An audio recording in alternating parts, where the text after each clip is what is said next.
Hello friends, स्वागत है आप सभी का एक बार फिर आपके यूट्यूब चैनल में डीडीएस क्लासेज में। तो आज हम देखेंगे विज्ञान शिक्षण के कुछ इंपॉर्टेंट क्वेश्चन। तो वीडियो को पूरा देखिएगा। आई होप कि आपको वीडियो पसंद आए। तो वीडियो देखिएगा, पसंद आएगी तो लाइक कर दीजिएगा, शेयर कर दीजिएगा। चैनल पे पहली बार आ रहा है तो चैनल को आप सब्सक्राइब करके बेल बटन को प्रेस कर दीजिएगा ऐसे ही वीडियो पाने के लिए। तो चलिए शुरू करते हैं अपनी ये वीडियो।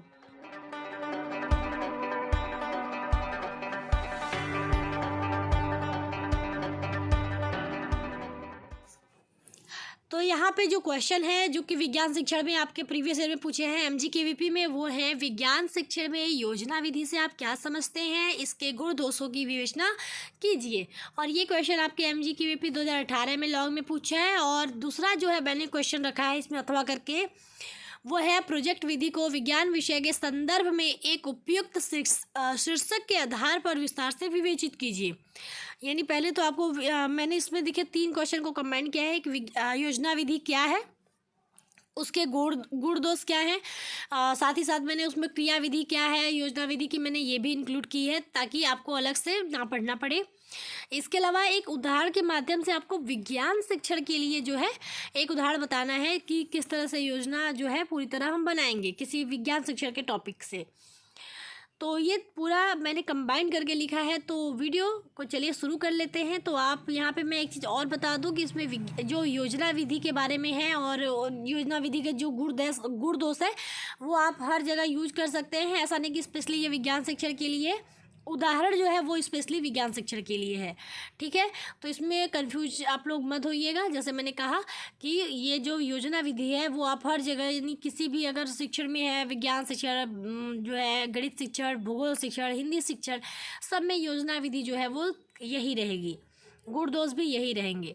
ठीक, तो यहाँ पे सबसे पहले आप उत्तर में हेडिंग डालेंगे विज्ञान शिक्षण में प्रोजेक्ट विधि या योजना विधि, क्योंकि विज्ञान शिक्षण पूछा है इसलिए हमने यहाँ पे लिख दिया है। लेकिन अगर आप केवल प्रोजेक्ट विधि या योजना विधि लिखेंगे तब भी कोई दिक्कत नहीं है।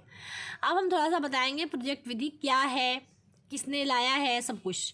तो यहाँ पे हम लिखेंगे कि प्रोजेक्ट विधि को प्रयोजन विधि या योजना विधि के नाम से भी जानते हैं। वही बात, प्रोजेक्ट को हिंदी में हम क्या कहते हैं, योजना विधि या प्रयोजना विधि, तो वही चीज़ है। तो इसे प्रयोजन विधि और योजना विधि दोनों नाम से जाना जाता है। प्रोजेक्ट विधि के जो जन्मदाता हैं उनके बारे में लिखेंगे कि प्रोजेक्ट विधि के जन्मदाता जॉन डीवी के शिष्य WH किलपैट्रिक हैं। यानी WH किलपैट्रिक इसके जन्मदाता है और जिनके वो गुरु मतलब जिनके गुरु जो कौन थे, जॉन डीवी। आगे है, किलपैट्रिक के अनुसार प्रोजेक्ट वह कार्य है जिसे पूरी लगन के साथ सामाजिक वातावरण में पूर्ण किया जाता है। मैं पहले पूरा पढ़ देती हूँ फिर समझाती हूँ ताकि ज़्यादा टाइम भी ना लगे और आपको सारी चीज़ें साथ ही में साथ समझा दूँ। तो इस विधि में पढ़ाई का केंद्र प्रोजेक्ट ही होता है। प्रोजेक्ट विधि में छात्र किसी समस्या के समाधान के लिए किसी उचित प्रोजेक्ट का चयन करके तथा योजनाबद्ध तरीके से कार्य करके प्रोजेक्ट को पूरा करने का प्रयास करते हैं। अतः हम कह सकते हैं कि करके सीखना ही प्रोजेक्ट विधि का सार है।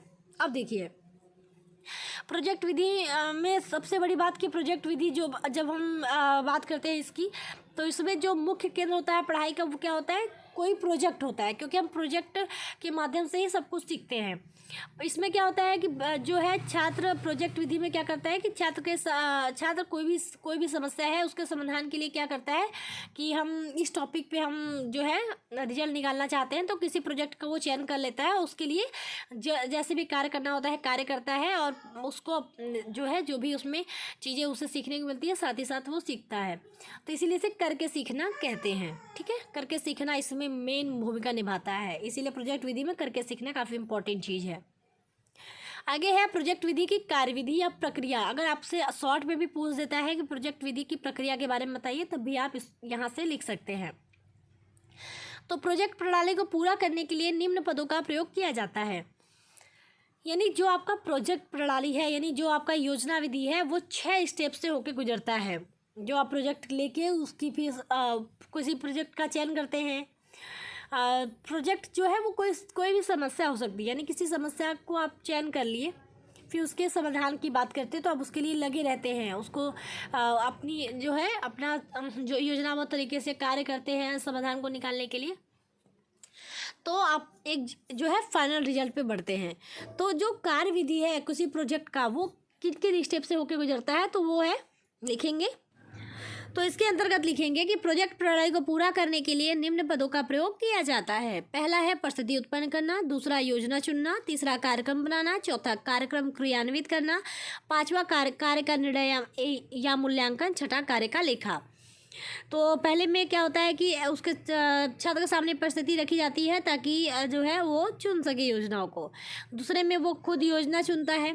तीसरे में क्या करता है कि जो योजना उसने चुनी है उसके लिए वो कार्यक्रम बनाता है कि किस तरह से वो सारा कुछ करेगा।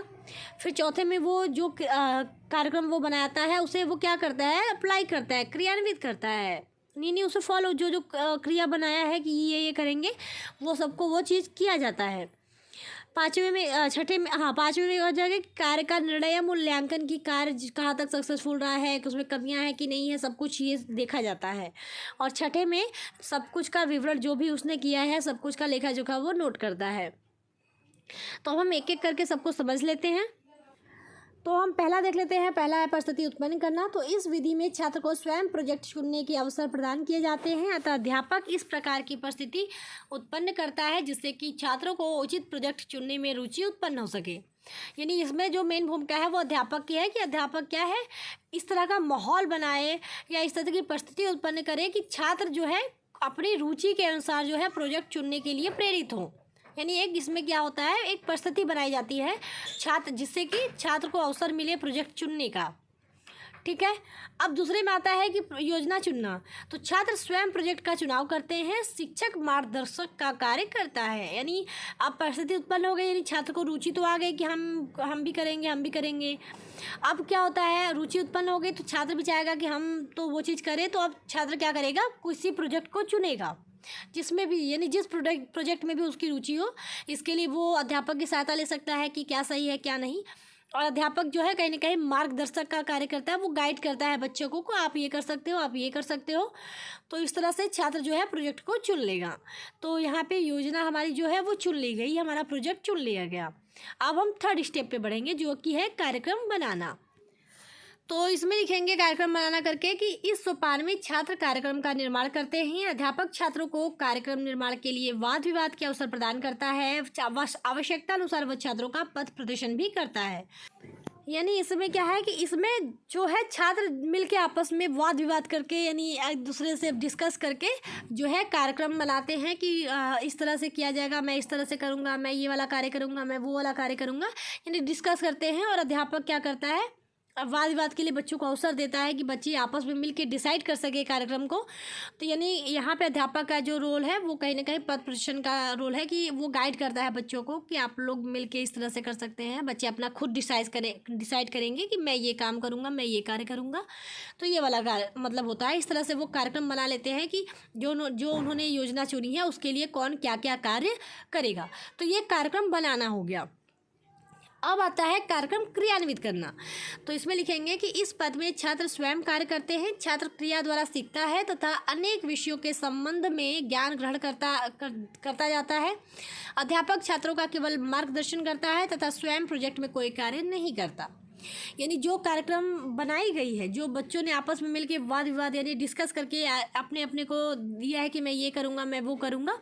अब बच्चे जो है स्वयं क्या है कार्य करते हैं। और कार्य जब वो कोई भी व्यक्ति या कोई भी बच्चा जब कोई कार्य करता है तो वो कहीं ना कहीं हमेशा नई नई चीज़ें सीखता है, यानी क्रिया करके ही वो सीखता है। तो ये जो है विधि, यानी ये जो सोपान है, ये जो पद है, इसमें छात्र जो है वो क्रिया करके सीखता है। यानी जब भी कोई कार्य किसी को दिया जाता है, जब वो कार्य वो करता है, तो आप भी जानते हैं कि जब भी हम कोई कार्य करेंगे हम उस कार्य से कुछ ना कुछ सीखते ही हैं।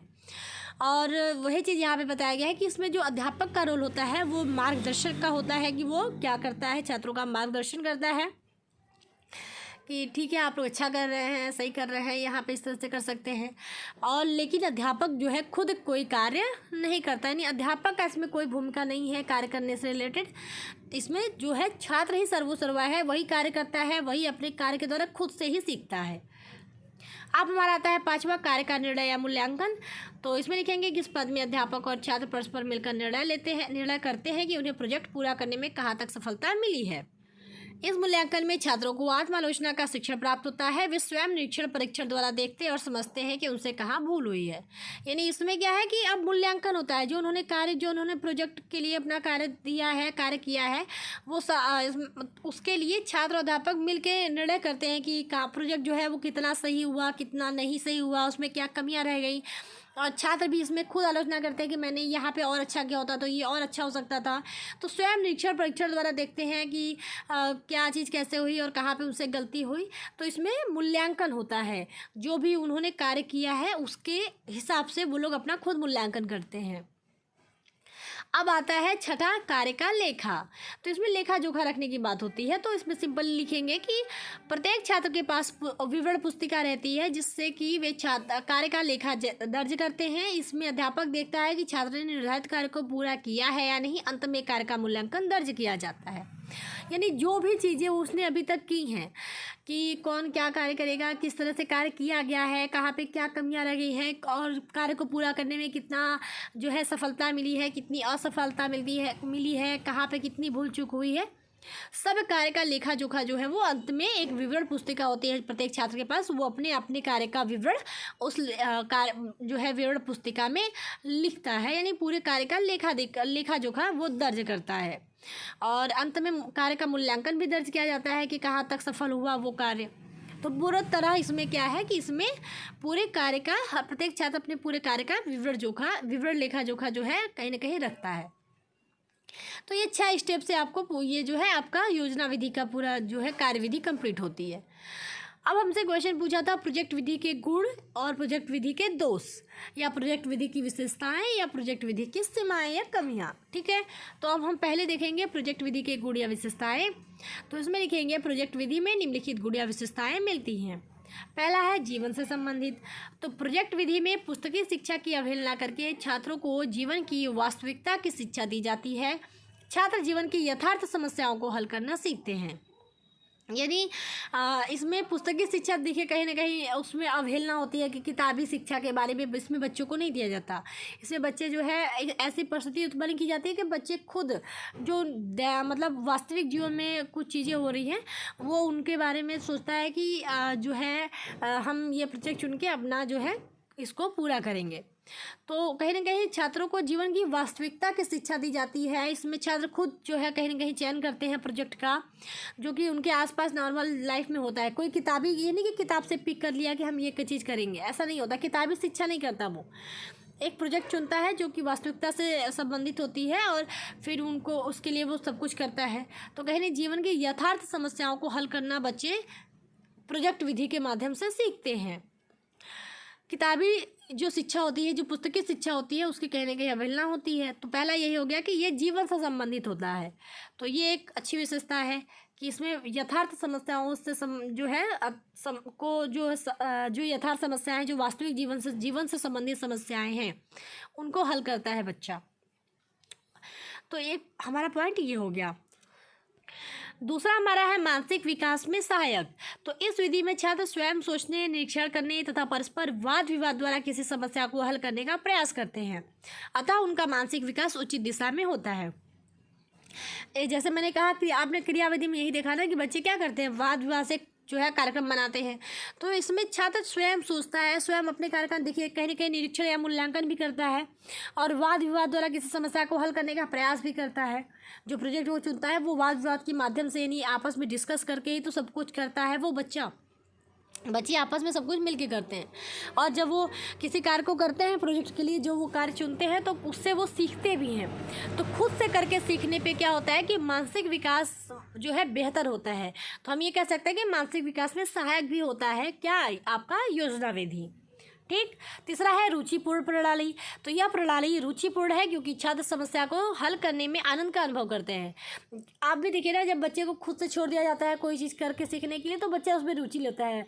बशर्ते कि कोई ज़बरदस्ती सिखाया जा रहा है कि ऐसे नहीं ऐसे, तो वो इरिटेट हो जाता है, उसका मन नहीं लगता है, बोर हो जाता है। लेकिन खुद से बच्चा, कोई भी छोटा बच्चा भी खुद से कुछ भी करता है तो उसे बहुत आनंद आता है। मिट्टी में लौट रहा हो, चाहे मतलब मिट्टी में कहे लेटे, चाहे बालू से खेले, या कुछ भी करे, खुद से जब वो कुछ करता है तो खुद से करेगा तो खुद से सीखेगा भी। तो लेकिन उसमें क्या है कि उसके जो मतलब सीखने की कैपेसिटी है वो अच्छी होती है, क्योंकि वो आनंद के साथ सीखता है, उसमें उसे मज़ा आता है करने में। ठीक है। चौथा है आत्मविश्वास। तो इस विधि में छात्र स्व मूल्यांकन करते हैं, साथ ही उन्हें आत्मविश्वास आत्मनिर्भरता का अच्छा अवसर मिलता है। जैसे मैंने कहा कि करके सीखना है, तो बच्चे इसमें देखिए कहीं ना कहीं अपना मूल्यांकन खुद भी करते हैं, तो स्व मूल्यांकन करते हैं। तो उससे क्या होता है कि बच्चों के अंदर जब किसी कार्य को वो करते हैं, खुद मूल्यांकन भी करते हैं, तो उनका आत्मविश्वास बढ़ता है, वो आत्मनिर्भर होते हैं। ऐसा नहीं कि हमेशा दूसरों के ऊपर डिपेंड रहते हैं, सब बच्चे अपना अपना कार्य करते हैं, सब में आत्मनिर्भरता और आत्मविश्वास की भावना जो है वो बढ़ती है। तो एक पॉइंट हमारा ये भी हो गया कि आत्मविकास होता है। पांचवा हमारा है उत्तरदायित्व की भावना का विकास। तो इस प्रणाली में बालक अपने उत्तरदायित्व को समझने का पाठ सीखता है। जो प्रोजेक्ट वह हाथ में लेता है उसे पूर्ण करना अपना उत्तरदायित्व समझता है। जैसे इसमें है कि बच्चा खुद अपना जो है योजना चुनता है, फिर उसके लिए कार्य करता है, मूल्यांकन करता है। तो उत्तरदायित्व तो कहीं ना कहीं वो लेता है कि जो वो कार्य चुना है उस कार्य को वो पूरा करे। तो एक उत्तरदायित्व के साथ वो अपने कार्य को पूरा करता है। तो उत्तरदायित्व यानी खुद किसी कार्य को अगर वो लेता है तो अपने हाथ में, तो उसे पूरा करने का एक जिम्मेदारी जो है वो उठाता है। तो उससे उत्तरदायित्व की जो भावना है उसका भी विकास होता है कि बच्चा अब जिम्मेदार हो गया है, वो अपनी चीज़ों को खुद कर सकता है। छठा हो गया सामाजिकता की भावना का विकास। तो यह विधि छात्रों में परस्पर सहयोग और स्वस्थ स्पर्धा के आधार पर कार्य करने की भावना को बढ़ावा देती है, जिससे उनमें आत्म अनुशासन व सहिष्णुता जैसे गुणों का भी विकास होता है। यानी जैसे सब छात्र मिल के आपस में डिस्कस करके कोई कार्य जो है करते हैं, सब अपना अपना कार्य करते हैं। तो ऐसा नहीं कि कोई किसी से जल रहा हो, ऐसा नहीं होता। इसमें क्या होता है कि आपस में सभी छात्र क्योंकि प्रोजेक्ट चुनते हैं तो अब आपस में मिल के कार्य करते हैं। तो इसमें स्पर्धा होती है, प्रतिस्पर्धा एक दूसरे से होती है, लेकिन वो स्वस्थ स्पर्धा होती है, यानी जलसे वाला नहीं होता। और इसमें सहयोग की भावना भी बढ़ती है कि सब बच्चे आपस में मिल के डिस्कस करते हैं, फिर अपना अपना कार्य चुनते हैं। अगर किसी को कहीं पर दिक्कत होता है तो बच्चे खुद एक दूसरे की मदद भी करते हैं। तो जो सामाजिकता की भावना है, यानी आत्म अनुशासन की, खुद से अपने कार्य को किस तरह से सही ढंग से करना है, तो ये भी बच्चों में विकसित होता है। साथ ही दूसरे बच्चे को वो मदद भी करते हैं। तो आपसी जो है रंजिश की कोई बात ही नहीं होती, सहिष्णुता की भावना, एकजुटता की भावना उठती है, परस्पर सहयोग की भावना का विकास होता है। तो यह भी कह सकते हैं कि सामाजिकता की भावना का भी विकास होता है प्रोजेक्ट विधि के अंतर्गत। ठीक है। सातवां है, यह विधि छात्रों में वैज्ञानिक दृष्टिकोण विकसित करता है। कि वैज्ञानिक दृष्टिकोण विकसित करने का मतलब कि चीज़ों को करके सीखता है। तो ऐसा नहीं कि बस वो किताबी भाषा है, चली आ रही है, उसका कोई ऐसा नहीं कि वो साइंटिफिकली प्रूफ नहीं हो सकता, बल्कि जो वो प्रोजेक्ट चुनता है वो उसको सही ढंग से अप्लाई करता है, समस्या का हल करता है। तो एक वैज्ञानिक दृष्टिकोण तो विकसित हो ही रहा है। और आठवां है, इस विधि द्वारा प्राप्त ज्ञान अधिक स्थायी होता है। आप भी अगर कोई चीज़ खुद से करके सीखोगे, बशर्ते कोई और सिखा रहा है, तो दोनों में कंपेयर करना कि जो आप खुद से करके सीखोगे तो वो बहुत स्ट्रांगली आपके माइंड में फिट होगा, बहुत स्थायी होगा। जो आप ज्ञान ग्रहण करेंगे वो लंबे समय तक टिका रहेगा, और आप उसको किसी और को सिखा भी सकते हैं, क्योंकि आप खुद से करके सीखते हैं तो आपको बहुत अच्छे से डिटेल में पता होता है उस चीज़ के बारे में। तो ये मैंने 8 विशेषताएं, 8 गुण रखे हैं यहाँ पे, इतना इनफ है। आई होप कि आपको सारे पॉइंट अच्छे से क्लियर हो गए होंगे, समझ में आ गए होंगे। अब बढ़ते हैं प्रोजेक्ट विधि के दोष या सीमाएं या कमियां। तो पहला है अधिक महंगी। तो यह विधि अन्य विधियों की तुलना में अधिक महंगी है, क्योंकि इसमें काफ़ी व्यवस्थाओं को ध्यान में रखना पड़ता है, क्योंकि व्यवस्थाओं को स्थापित करने में काफ़ी धन व्यय करना पड़ता है। तो वही चीज़ है कि देखिए प्रोजेक्ट चुनना, तो प्रोजेक्ट चुन लिया हमने, लेकिन प्रोजेक्ट के लिए सब कुछ कोई कुछ कार्य कर रहा है तो उसके लिए वो व्यवस्था करता है। तो व्यवस्थाएं, और कोई भी अगर हम स्कूल में करा रहे हैं तो बच्चों को प्रोजेक्ट दे रहे हैं तो हमको वहाँ पे भी व्यवस्था करनी पड़ेगी स्कूल में। तो धन तो देखिए व्यय होगा, तो ये इसीलिए अधिक महंगी है, इसीलिए हर जगह यूज नहीं हो पाती है, सब लोग इसको अफोर्ड नहीं कर पाते, हर विद्यालय इसको अफोर्ड नहीं कर पाता। दूसरा है समय धान साध्य विधि। किसी भी प्रोजेक्ट को पूरा करने के लिए अधिक समय की आवश्यकता होती है, अर्थात इस विधि में अधिक समय भी व्यय होता है। यानी जो कोई भी प्रोजेक्ट है, तो ऐसा नहीं कि प्रोजेक्ट में चुन लिया तुरंत हमारा रिजल्ट आ गया, बच्चे उसको करते हैं तो टाइम तो लगता है। तो इसीलिए समय मतलब टाइम टेकन एक तरह की विधि है, तो इसमें समय ज़्यादा व्यय होता है। तो ये भी इसका एक दोषी है कि समय जो है इसमें व्यय ज़्यादा होता है एज़ कम्पेयर टू अदर्स विधियों के। ठीक है। तीसरा है योग्य शिक्षकों का अभाव। तो इस विधि के प्रयोग हेतु प्रशिक्षित एवं योग्य शिक्षकों की आवश्यकता होती है, जिनका नितांत अभाव है, जिसकी वजह से हर जगह ये विधि नहीं अपनाई जा सकती है। अब देखिए, कोई भी प्रोजेक्ट जैसे छात्र भले ही छात्र पूरा करता है, लेकिन अध्यापक उसमें गाइड करता है, अध्यापक मूल्यांकन में भी मदद करता है, यानी मूल्यांकन भी साथ में करता है बच्चों के साथ मिलके। तो जो अध्यापक है वो कहीं ना कहीं योग्य होना चाहिए, तभी वो प्रोजेक्ट को अच्छी तरह से देख पाएगा। जहाँ पे बच्चों को प्रॉब्लम है वहाँ पे वो अच्छे से सही से बच्चों को समझा पाएगा, मार्गदर्शन कर पाएगा। तो शिक्षक जो है वो योग्य होना चाहिए।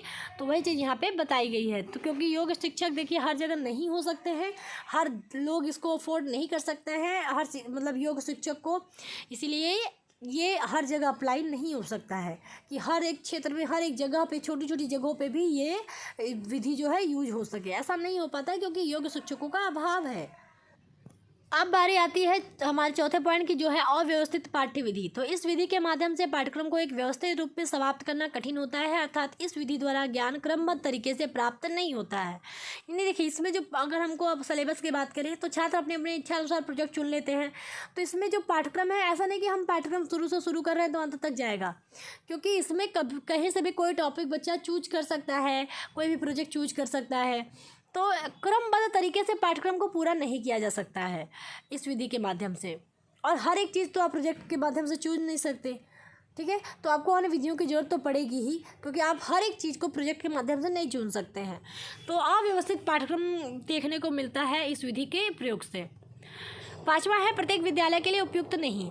इस विधि में प्रयुक्त होने वाले साधन साधारणतः प्रत्येक विद्यालय में उपलब्ध नहीं होते हैं, इसलिए ये प्रत्येक विद्यालय के लिए उपयोगी विधि नहीं है। यानी जैसे हम प्रोजेक्ट तो चुन लिया बच्चों के लिए, हमने कहा कि आप लोग प्रोजेक्ट चुन लीजिए, उसके लिए अप्लाई करिए, लेकिन हमें विद्यालय में उसकी व्यवस्था तो करनी पड़ेगी ना, कि विद्यालय में उस प्रोजेक्ट से रिलेटेड सारी चीज़ें विद्यालय में उपस्थित है कि नहीं, सारे उपकरण हैं कि नहीं। तो हर विद्यालय जो है सभी तरह के साधन जो है अफोर्ड नहीं कर पाता है, इसीलिए हर विद्यालय के लिए ये विधि है वो उपयुक्त नहीं है। छठा है नकल करना संभव। तो इस विधि में यदि अध्यापक ध्यान न दे तो छात्र नकल करके रिपोर्ट तैयार कर सकता है। कि जैसे आपने प्रोजेक्ट, ये हुआ कि भैया प्रोजेक्ट दे दिया गया, बच्चा क्या कर रहा है कि अपने तो कुछ किया नहीं, किसी का देखा कि अरे उसने ऐसे किया है, उसने वही चीज़ नकल उठा के, या कोई इन पास्ट में ऐसे कर चुका है प्रोजेक्ट, इस प्रोजेक्ट पे, तो उसी का देख के पूरा नकल उतार दिया, खुद से नहीं किया। अगर अध्यापक न ध्यान दे तो नकल करने की प्रवृत्ति जो है इसमें जब बढ़ जाती है। तो ये भी इसका एक निगेटिव पॉइंट है। इसमें जांच एवं परीक्षा का कोई स्थान नहीं है इत्यादि। यानी इसमें देखिए जांच और परीक्षा के लिए कोई उपयुक्त स्थान नहीं है, क्योंकि इसमें बच्चा करके सीख रहा है, खुद से सीख रहा है, स्व मूल्यांकन वही हो रहा है सब कुछ। तो ये भी इसका एक निगेटिव पॉइंट है। अब बारी आती है उदाहरण की सहायता से योजना विधि का स्पष्टीकरण। यानी कोई एग्जाम्पल लेना है विज्ञान शिक्षा से रिलेटेड, विज्ञान के टॉपिक से, फिर हमको ये एक्सप्लेन करना है। तो आपने प्रश्न देखा ही होगा, अब उसको हम यहाँ पे एक्सप्लेन करते हैं। पहले मैं पूरा पढ़ देती हूँ, मतलब जितना यहाँ पे स्क्रीन पे दिख रहा है उतना पढ़ देती हूँ, फिर इसको समझा देती हूँ, फिर जो पार्ट आएगा उसको पूरा पढ़ के फिर उसको समझा दूँगी। बहुत ईजी है, देखने में बड़ा लग रहा है, अगर आप समझ लेंगे तो आप बना के भी लिख सकते हैं। तो उदाहरण के लिए मान लीजिए कोई शिक्षक अपने विद्यालय में विज्ञान संग्रहालय बनवाना चाहता है।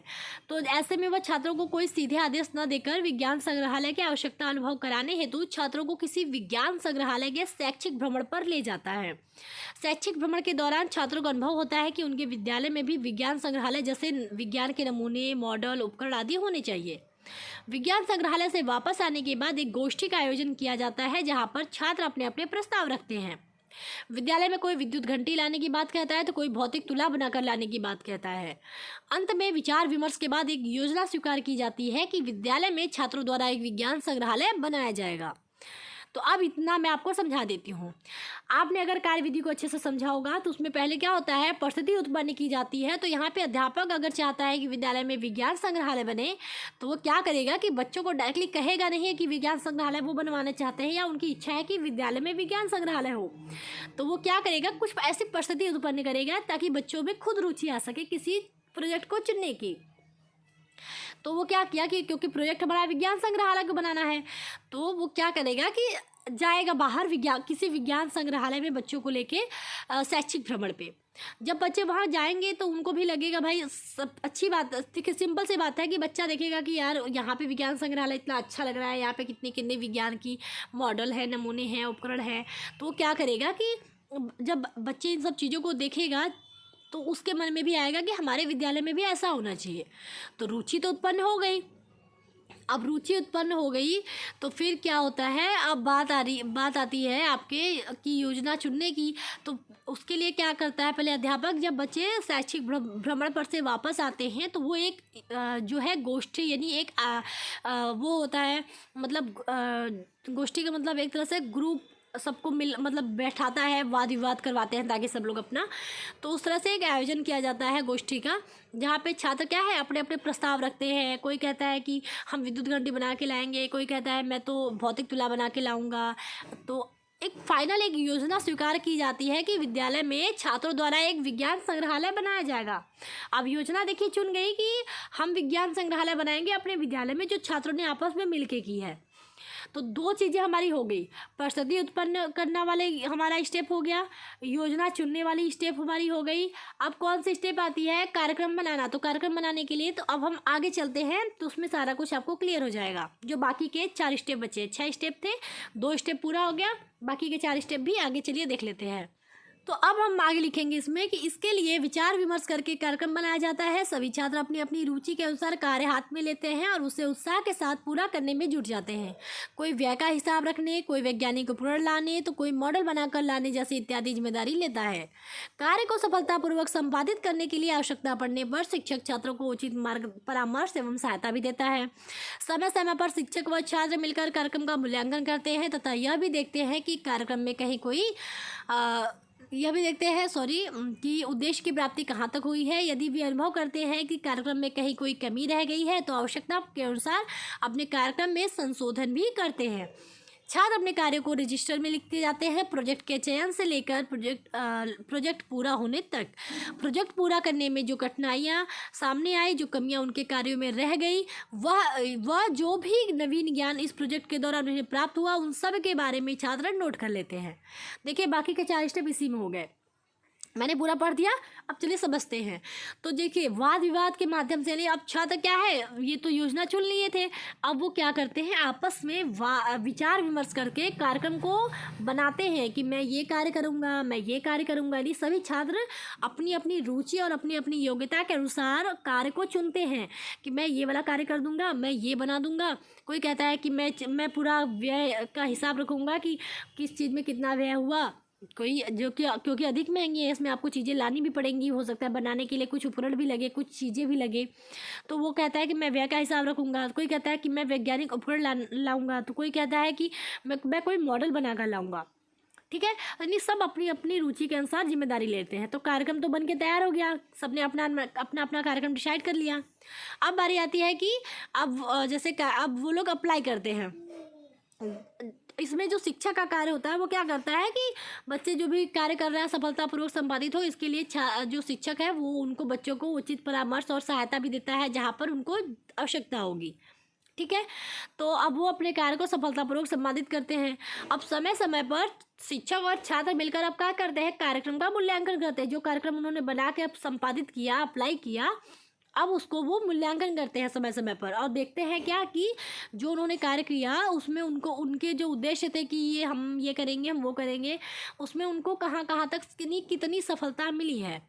अगर उन्हें लगता है कि इस कार्यक्रम में कोई कमी है तो अध्यापक क्या करता है, उसमें जो है आवश्यकता अनुसार जो है छात्र और अध्यापक मिलकर संशोधन भी करते हैं कार्यक्रम में अगर जरूरत होती है तो। अब ये हमारा 5 स्टेप हो गया। 6ठे स्टेप में रजिस्टर में लिखने वाली यानी कार्य का लेखा जोखा रखने वाली बात की गई है। तो इसमें क्या होता है कि छात्र एक रजिस्टर में अपना अपना जो है जो भी कार्य वो करता है सब कुछ लिखता जाता है। प्रोजेक्ट पूरा शुरू हुआ और प्रोजेक्ट पूरा होने तक सबका विवरण जो है वो सब कुछ लिखता है। ये भी लिखता है कि कितनी कठिनाई आई और ये भी लिखता है कि क्या क्या कमी रह गए उसके कार्यों में, और ये भी लिखता है कि कुछ कौन कौन से नवीन ज्ञान उसे प्राप्त हुए जब वो उस कार्य को कर रहा था। यानी हर छात्र अपनी अपनी जो भी उसका कार्य था सबसे रिलेटेड चीज़ें वो अपने विवरण पुस्तिका में लिखता है। तो इस तरह से वो अपना जो है प्रोजेक्ट कार्य पूरा करता है। यहाँ पे एग्जाम्पल के माध्यम से मैंने आपको समझा दिया क्या था सब कुछ, मैंने वो भी आपको बता दिया कि क्या है योजना विधि जो आप हर जगह यूज कर सकते हैं। गुण दोष देख लिया आप लोगों ने, कार्य विधि आप लोगों ने समझ ली तो आप ये आराम से कर लेंगे। यहाँ पे एक उदाहरण एक टॉपिक लेना था विज्ञान शिक्षण का जिसको लेके आपको बताना था तो सब कुछ मैंने बता दिया। आई होप कि आपको अच्छा लगा हो। तो आपसे रिक्वेस्ट है कि अगर वीडियो आपको अच्छी लगे तो प्लीज़ वीडियो को लाइक किया करें, शेयर किया करें, क्योंकि बहुत मेहनत लगती है इसमें। और नए हैं तो प्लीज़ चैनल को सब्सक्राइब कर दें। तो आज के लिए इतना ही था। मिलती हूँ आपके साथ नेक्स्ट वीडियो में। तब तक आप लोग अपना ख्याल रखें, स्वस्थ रहें, खुश रहें। टेक केयर, बाय बाय, जय हिंद।